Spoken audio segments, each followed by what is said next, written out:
ज्यादा मिस करने लगा था कि डोरेमोन उसके सपने में भी आते रहता था। नोबिता सुबह उठ के बस ये सोचता था कि काश डोरेमोन का चले जाना सिर्फ एक सपना होता, लेकिन ऐसा नहीं था। इस बार डोरेमोन सच में जा चुका था। नोबिता का स्कूल जाने का भी मन नहीं करता था। बाद में नोबिता की मॉम ये डोरेमोन के चले जाने वाली बातें नोबिता के डैड को बताती है।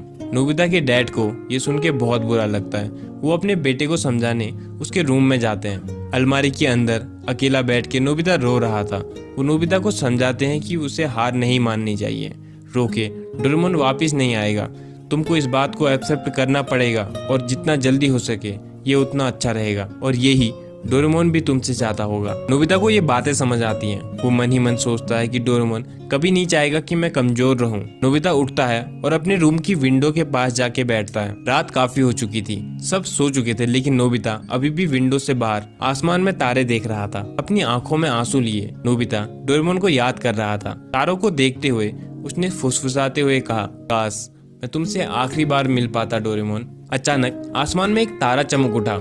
नोबिता को ऐसा लगा जैसे आसमान उसके सवालों का जवाब दे रहा हो। उस टूटते हुए चमकते तारे को देख के नोबिता ने विश मांगी कि डोरेमोन मैं तुमको आखिरी बार मिलना चाहता हूँ, भले ही सिर्फ एक पल के लिए। वो टूटा हुआ चमकता तारा नोबिता की घर की ओर तेजी से बढ़ता है और उसकी खिड़की से अंदर घुस जाता है। वो इतना तेज चमकता है कि नोबिता को कुछ दिखाई नहीं देता, और जैसे ही चमक कम होती है नोबिता देखता है उसके सामने नीले रंग की डोरेमोन की छाया थी। ये डोरेमोन के एक गैजेट का असर था। ये एक होलोग्राफिक प्रोजेक्शन था जो कि डोरेमोन ने जाने से पहले उस अनजान व्यक्ति के साथ मिलकर अपने दोस्त नोबिता के लिए छोड़ा था। ये देख के नोबिता खुशी और उदासी के मिश्रण से भर गया। डोरेमोन ने होलोग्राफिक रूप से नोबिता से बात करी। डोरेमोन ने हल्का मुस्कुराते हुए नोबिता से कहा, नोबिता मैं भले ही भौतिक रूप से तुम्हारे पास नहीं हूँ, लेकिन मैं हमेशा तुम्हारे दिल में और यादों का हिस्सा रहूंगा। हमने जो भी प्यार भरे खट्टे मीठे पल एक साथ गुजारे हैं उनको याद करो और खुश हो जाओ कि हमें इतना खूबसूरत समय बिताने का मौका मिला। वो दोस्ती कभी खत्म नहीं होगी। डोरेमोन ने बहुत सारे पलों को याद दिलाया और उसने नोबिता से उसकी दोस्ती के लिए धन्यवाद कहा, और उसने नोबिता को उन दोस्तों की कद्र करने को कहा जो अभी भी उसके पास हैं। जैसे ही सुबह हुई और उजाला होने लगा, होलोग्राफिक डोरेमोन फीका पड़ने लगा, लेकिन इससे पहले कि वो पूरी तरह गायब हो जाता, डोरेमोन ने नोबिता को एक अंतिम संदेश देते हुए कहा, नोबिता बहुत लंबे समय तक दुखी मत होना। इस दुख में अपने भविष्य को खराब मत करना। तुम्हारे अंदर बेहतर भविष्य बनाने की शक्ति है।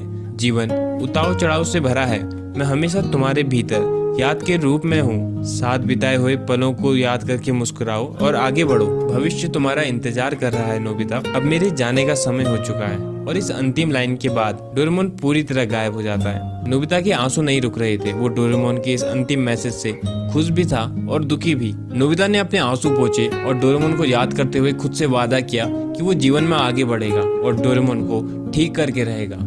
इसके बाद से नोबिता मेहनत करने लगा। उसने अपनी बुरी आदतों को छोड़ा, अपने आलस को छोड़ा, या कहीं ये सारी आदतें खुद से छूट गई थी, क्योंकि उसका पर्पस इन सब चीजों से बड़ा था।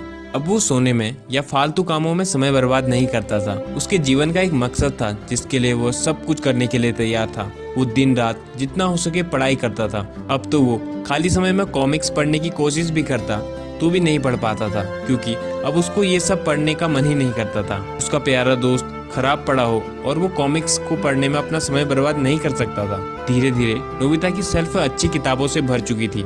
शिजुका और बाकी सब नोबिता को देख के चौंक गए थे, क्योंकि अब वो काफी समझदार होने लगा था। धीरे धीरे उसके मार्क्स अच्छे आने लग गए थे। नोबिता खुश रहता था, सबसे अच्छे से बात करता था, प्यार से रहता था, लेकिन फालतू और बेकार की चीजों में समय बर्बाद नहीं करता था। नोबिता ने अपने आगे की पढ़ाई के लिए रोबोटिक इंजीनियरिंग की ब्रांच को सिलेक्ट किया। जब वो यूनिवर्सिटी में पहुंचा तो उसने वहां टॉप कर दिया था। उसने सबसे होशियार बच्चे डेकिसुगी को भी पिछाड़ दिया था। इसके बावजूद उसको ज्यादा मार्क्स लाने का कोई भी घमंड नहीं था, ना ही उसको डेकिसुगी से मतलब था। अपने मार्क्स देख के जब नोबिता शांति से घर जा रहा था, तब शिजुका नोबिता से घूमने जाने के लिए पूछती है, लेकिन नोबिता ने कोई एटीट्यूड नहीं दिखाया। उसने शांति और प्यार से बोला, मुझे काम है शिजुका, फिर कभी चलेंगे। नोबिता एकदम शांत, समझदार और बहुत मेहनती हो चुका था।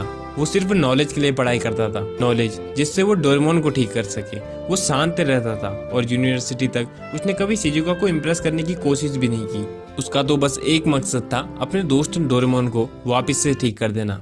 काफी साल बीत चुके थे। नोबिता की पढ़ाई भी पूरी हो चुकी थी। अब तक नोबिता को रोबोटिक्स का ठीक ठाक नॉलेज हो गया था। अब वो डोरेमोन को ओपन करके उसके ऊपर काम करना शुरू कर देता है। नोबिता ने डोरेमोन को अपने रूम की ऊपर वाली छत में छुपाया था ताकि कोई छेड़खानी ना करे। लेकिन नोबिता के लिए भी डोरेमोन के मैकेनिज्म को समझना बहुत मुश्किल हो रहा था, क्योंकि उसके सामने कोई नॉर्मल रोबोट नहीं था, बल्कि 22वीं शताब्दी का एक एडवांस रोबोट था। नोबिता अपनी मेहनत के कारण काफी हद तक डोरेमोन के मैकेनिज्म को समझ चुका था, लेकिन अभी भी बहुत सी ऐसी चीजें थी जो उसकी समझ से बाहर थी। नोबिता को समझ नहीं आ रहा था कि वो डोरेमोन को कैसे ठीक करे। वो हार नहीं मान सकता था, क्योंकि अब वो हार मानने वालों में से नहीं था। एक दिन जब नोबिता बाहर से घर वापस आता है तो वो देखता है कि एक लेटर उसके घर के मेल बॉक्स में पड़ा है। नोबिता उस लेटर को देखता है। उसमें नोबिता का नाम लिखा था और वो खास नोबिता के लिए भेजा गया था। वो एक लिफाफा था जिसमें काफी धूल थी। ऐसा लग रहा था जैसे वो काफी सालों पुराना हो, लेकिन उस लिफाफे को भेजने वाला अज्ञात था। उसका कोई अता पता नहीं था। उस लिफाफे के किनारे पे सिग्नेचर के रूप में सिर्फ एक शब्द लिखा था, डी। नोबिता को लगता है होलोग्राम की तरह ही ये भी डोरेमोन ने उसके लिए भेजा होगा। नोबिता जल्दबाजी में लिफाफा खोलता है और लिफाफे को देख के पूरी तरह चौंक जाता है। और इसके साथ ही ये पार्ट खत्म हो जाता है।